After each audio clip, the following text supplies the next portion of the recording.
Hello दोस्तों, नमस्ते प्रणाम। हम किरण शर्मा, हम मंजू शर्मा अपना चैनल पर सबको स्वागत कर। नमस्ते प्रणाम सब दीदी भाई के प्रणाम, सब यूट्यूब फैमिली के प्रणाम। हर हर महादेव, जय भोलेनाथ, जय शिव शंकर। आशा करे छी भोले बाबा की कृपा से अहाँ सब स्वस्थ है, मस्त है, खुशी परिवार में रहत है। और हम दोनों दलानी जेठानी जा रहे बहुत प्यारा से देवी मैया के गीत बनावा। अहाँ सब जरूर सुनब, कमेंट करके जरूर बताएं गीत किनका सबके पसंद पड़ल और प्यारा आशीर्वाद देवे के नहीं भूल। बहुत जल्दी दुर्गा पूजा आबि रहल छै, एके लके हम सब आज जा रहल छी देवी जी के गीत बनावा। अहाँ सब जरूर सुनू, कमेंट करके जरूर बताएं। अहाँ सब गीत केहन लागल कमेंट बॉक्स में जरूर लिखब। आशा करे छी अहाँ सब जरूर इकट्ठा करब।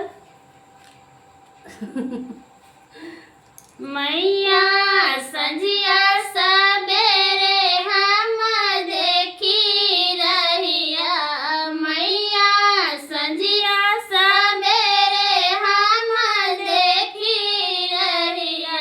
बोला बेटी के आंगन अइबा कहिया, बोला बेटी के आंगन अइबा कहिया। मैया संझिया सबेरे हम देखी रहिया, मैया संझिया सबेरे हम देखी रहिया। बोला बेटी के आंगन अइबू कहिया, बोला बेटी के आंगन अइबू कहिया। गैया के गोबर से अंगना निपैली, गैया के गोबर से अंगना निपैली। चानन के पीरिया पायासन लगैली, चानन के पीरिया पायासन लगैली। चरण धोइल लैली गंगा पनिया, मैया चरण धोइल लैली गंगा पनिया। बोला बेटी के आंगन तहु अइबो कहिया, बोला बेटी के आंगन अइबो कहिया। बचपन से बाटे हमर एक ही सपनमा, बचपन से बाटे हमर एक ही सपनमा।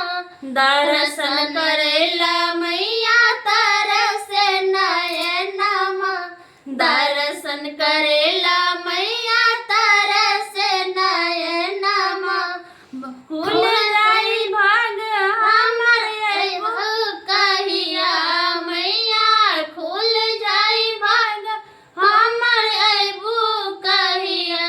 बोला बेटी के आंगन तहु अइबू कहिया, बोला बेटी के आंगन अइबू कहिया। सोने के थाली में छप्पन व्यंजन, सोने के थाली में छप्पन व्यंजन। भोग लगाए हाथों के मैया, मैया भोग लगायब हम तो है मैया। बोला बेटी के आंगन अइबू कहिया, बोला बेटी के आंगन अइबू कहिया। मैया संझिया सबेरे हम देखी रहिया, मैया संझिया सबेरे हम देखी रहिया। बोला बेटी के आंगन अइबू कहिया, बोला बेटी के आंगन अइबू कहिया, बोला बेटी के आंगन अइबू कहिया। कपूर के बाती सयरती उतारब, कपूर के बाती